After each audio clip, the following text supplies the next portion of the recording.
choices. The one thing I can choose is how to look after my family if anything happens to me. Welcome to Senior's Choice, the #1 direct choice for Canadians over 50. How can I help? I'd like a quick quote, please. If you're a Canadian resident aged 50 to 80, you can choose the right amount of coverage for you and your family up to $250,000. Wow, that kind of money would make a real difference. You can choose to apply over the phone now in just a few minutes with no medicals or blood tests needed, only a few health and lifestyle questions. Okay, that's great. Depending on the coverage you choose, it could be as little as $17.02 a month. That's just 56 cents a day. That's less than I thought. And that money could help cover my funeral costs, settle debts, or help my wife with retirement planning. I'll do it. And now that that's done, I can get on with something much more interesting. To get a free, no-obligation quote, call one of our trusted insurance advisors today at 1-844-838-8422 or visit seniorschoice.ca. Whenever you have something really cold and then you get this short, sharp kind of sensation, that's sensitivity. It can get worse. I always recommend Sensodyne, which is specially designed to care for their sensitive teeth. It works.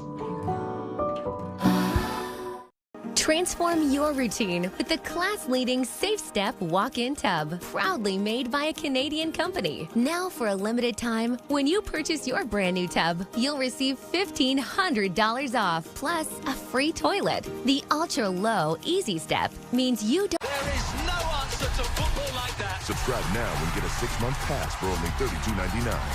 Magnificent! La Liga on TSN Plus. Subscribe now.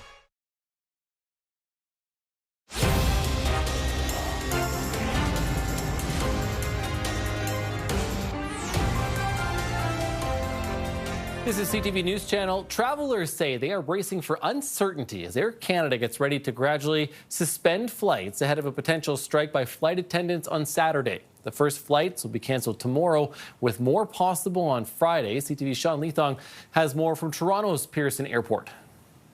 In a statement that Air Canada posted on their website, they're saying that anybody without a confirmed flight is being told not to go to the airport. Any cancellation notices will be given to customers with a full refund, and they do say they regret the inconvenience it will cause to passengers. Now, we know that the union representing the 10,000 flight attendant workers for Air Canada had given a strike notice as of today that would be effective on Saturday morning. In return, Air Canada giving a lockout notice to that union, as they say that talks have been hitting a bit of a rough patch, and that the union rejected a proposal to go to binding arbitration. The union saying in a statement on their own site that any binding arbitration wouldn't give their workers a chance to vote on the ultimate result, and that is something that they didn't want to do, and that it will also focus, any results from binding arbitration would focus on the status quo, and that's not what they are going for. Air Canada in return saying that they were offering over a 30% pay increase over 4 years, and they're hoping that they do reach some sort of settled agreement, but at this point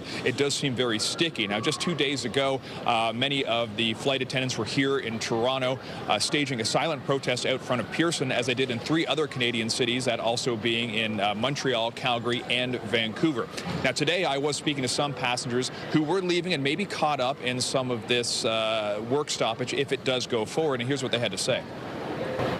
I understand what they're dealing with, and I listen to some of the stuff that they're saying, and so I get that they need to do it when it is peak time, because if you strike when nobody wants to fly, it doesn't make much sense. I am a little. I'm worried about coming home, but what can you do? I'm kind of on the side of the flight attendants. I think they probably need to get paid some more money, so... Well, I have some sympathy for them. I mean, they should get paid for the work they do, and they're not getting paid for the work they do prior to the takeoff of the airplane, so that's not fair. So Air Canada is saying that they are working towards a gradual shutdown, with flights being canceled tomorrow, more being canceled on Friday, before a total cessation of Air Canada and Air Canada Rouge flights on Saturday. Just to note that Air Canada Express and PAL Express airline flights will go ahead this weekend as originally scheduled. Okay, Sean Leathong at Pearson Airport for us. Our other big story today is wildfires. They continue to burn out of control in New Brunswick. As that happens, people close to the affected areas have been advised to prepare a kit in case they need to evacuate in a moment's notice. But deciding what to take and what to leave behind can be an agonizing decision. CTV's Avery McRae looks at the essentials in an emergency. It's been over 2 years since Tricia Murray fled her home just outside Halifax with her daughter, dog, and a few things she could quickly throw in the back of her car before flames engulfed her property. I wish I had not assumed that it would be fine as I was running around kind of frantically packing what I could. I remember thinking, oh, that's silly. I don't need these. I'm going to be back tomorrow. An evacuation advisory is in place for those living in the Irishtown, Tankville, Evangeline, and Lakeville areas just north of Moncton as an out-of-control fire continues to burn, threatening 900 structures and around 1,500 people. Every New Brunswicker should have an evacuation plan and an emergency kit. If you don't have one, make one. Important items to pack include food and water to last a few days, a blanket and spare clothes for warmth, flashlights and